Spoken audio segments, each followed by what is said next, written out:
Hola amante del ajedrez y público en general.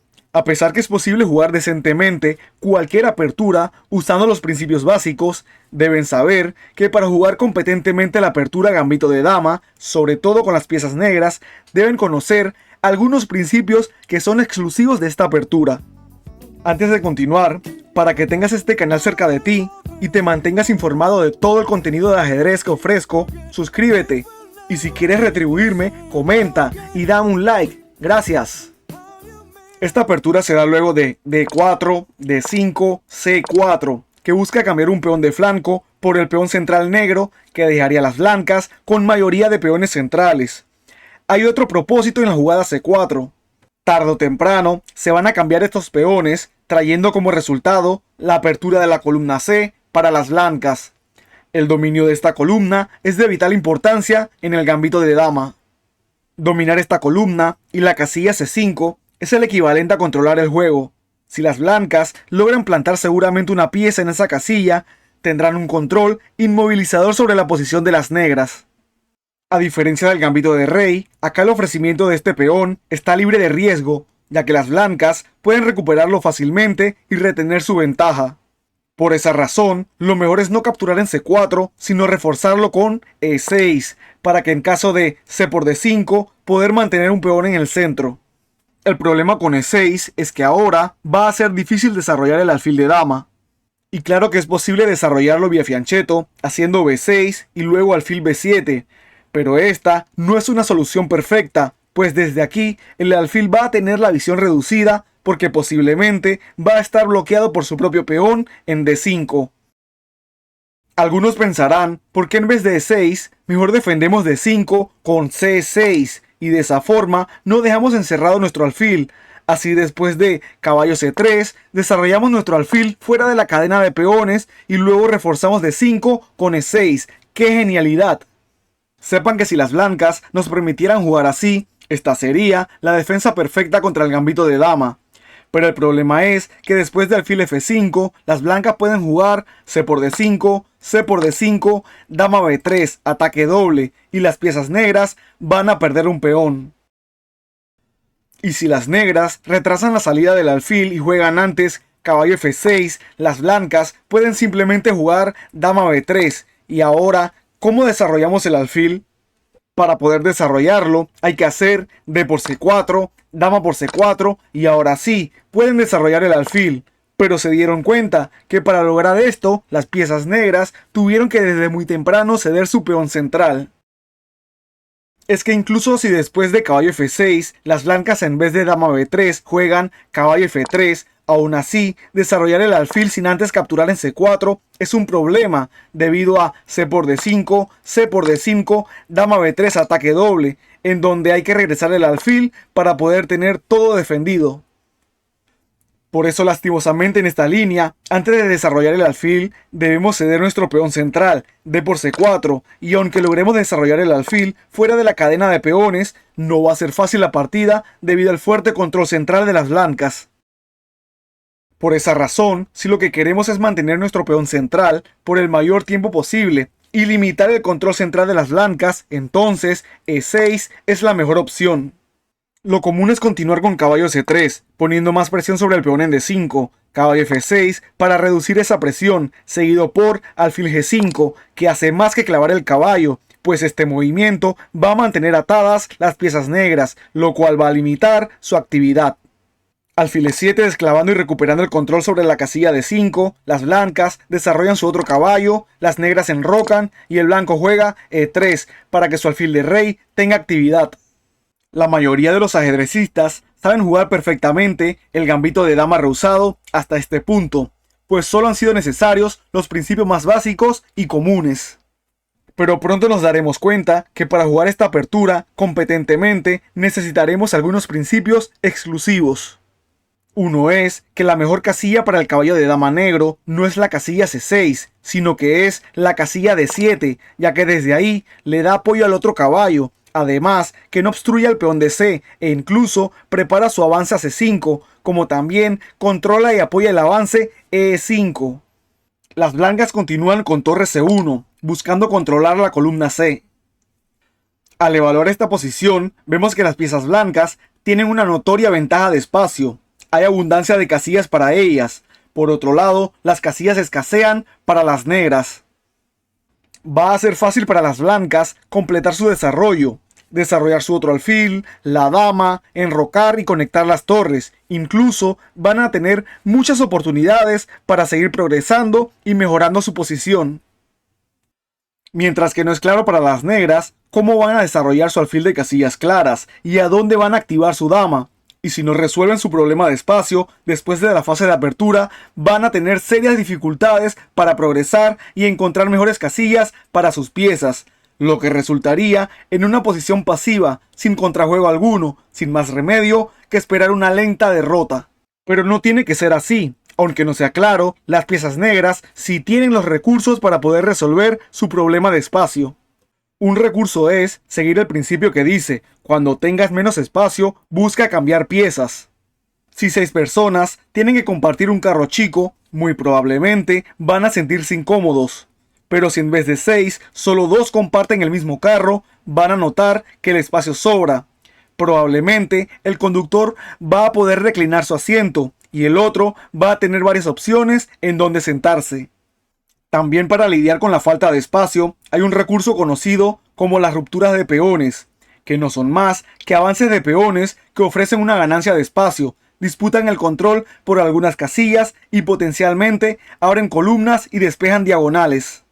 Comunicar esto en modo principio sería más o menos así: para ganar espacio, luchar por determinadas casillas, abrir columnas y despejar diagonales, ten en consideración las rupturas de peones. Utilizando estos dos últimos principios, lograremos tener un gambito de dama rehusado exitoso. Pero, ¿cómo ejecutamos estos planes? En cuanto a cambiar piezas cuando tenemos menos espacio, la pieza blanca más molesta de todas y la cual nos gustaría deshacernos es el alfil de G5, que pone presión sobre nuestra posición y mantiene nuestras piezas atadas.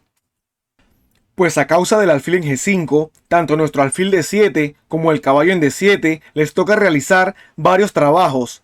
Algunos de ellos son desclavar, defender y apoyar al caballo de F6, caballo que a su vez da apoyo al punto fuerte de las negras, el peón en D5. Otra función del alfil de 7 y el caballo en D7 es apoyar el avance C5, un movimiento que es clave en este tipo de posiciones. Por todas las responsabilidades que tienen, el alfil y el caballo están atados a las casillas en que se encuentran.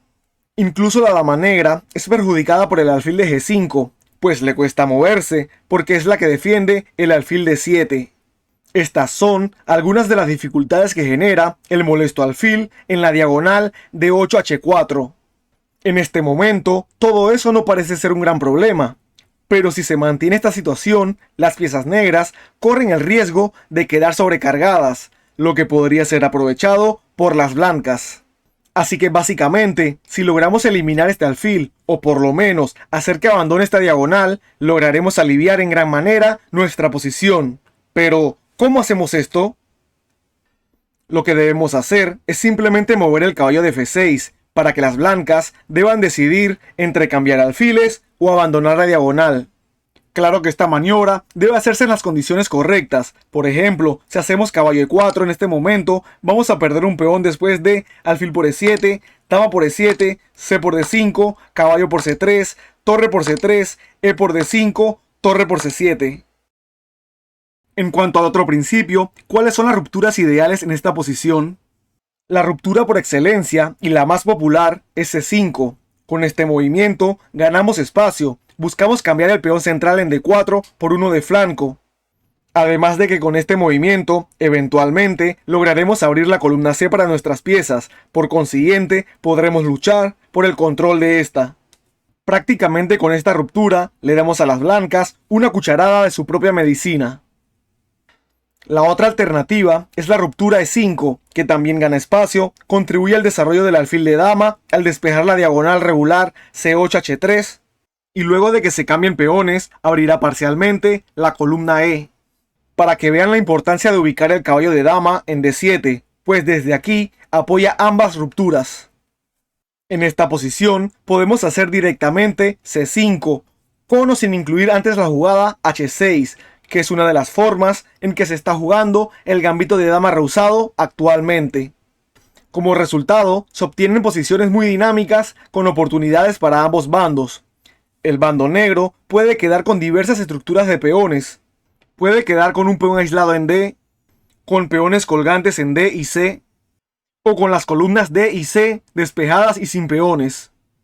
Esta línea puede ser algo compleja de jugar debido a todas las situaciones que pueden ocurrir.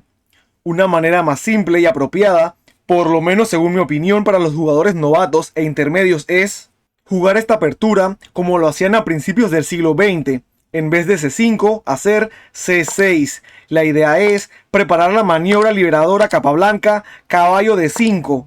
Vean que el caballo está bien apoyado por los peones D6 y C6.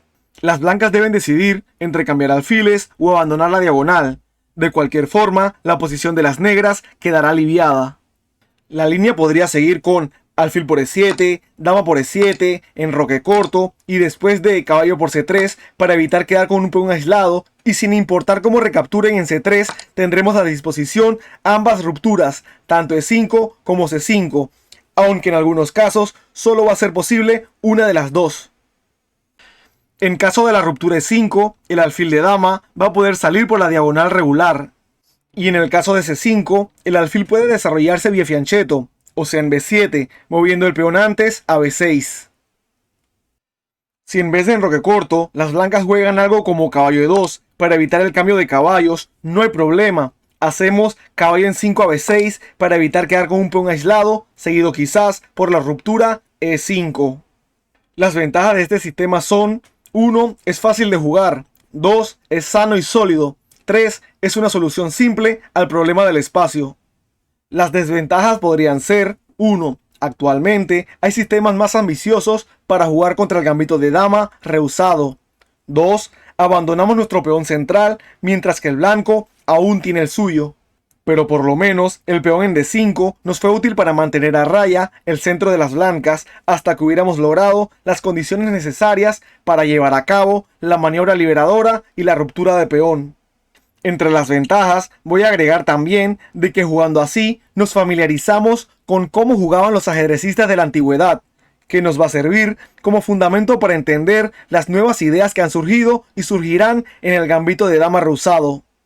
No es mi objetivo en este vídeo enseñar exactamente teoría de la variante ortodoxa o de la maniobra capa blanca o de cualquier variante del gambito de dama rehusado, sino es hablar sobre los principios que son exclusivos de esta apertura. Pues las ideas de desarrollar el caballo de dama en D7, librarnos del alfil de G5 y de lograr la ruptura C5 o E5 son los fundamentos para luego aprender teoría más específica, incluso para poder encontrar buenos movimientos sin necesidad de conocer teoría concreta. Ya más adelante podría hablar con más detalle de la variante ortodoxa, la maniobra liberadora capa blanca u otra variante del gambito de dama rehusado. Hasta aquí el vídeo, gracias por ver, sigan atentos, chao.